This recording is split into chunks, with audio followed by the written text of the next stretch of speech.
ہر چیز میں ایک روحانی طاقت ہوتی ہے، بس انسان کو معلوم ہو جائے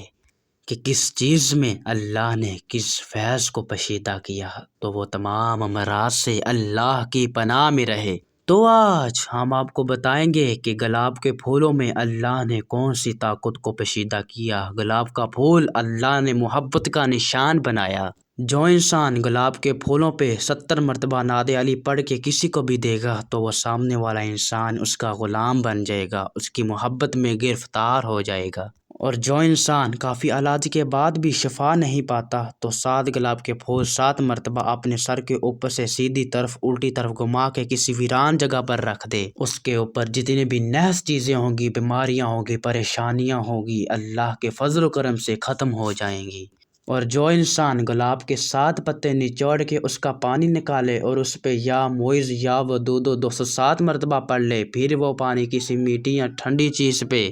کسی انسان کو کھلا دے تو جب بھی اس سے بات کرے گا تو وہ سامنے والا انسان اس کو عزت کی نگاہ سے دیکھے گا۔ اور اگر کوئی انسان گلاب کے پتوں کا امام ضامن بنائے، اس پہ 207 مرتبہ نعت علی صغیر پڑھ لے، پھر وہ جہاں جہاں جائے گا تو نہ چاہتے ہوئے بھی لوگوں کی توجہ کا مرکز بنے گا، اور یوں وہ عزت، رزق اور خوشحالی میں رونقیں پائے گا۔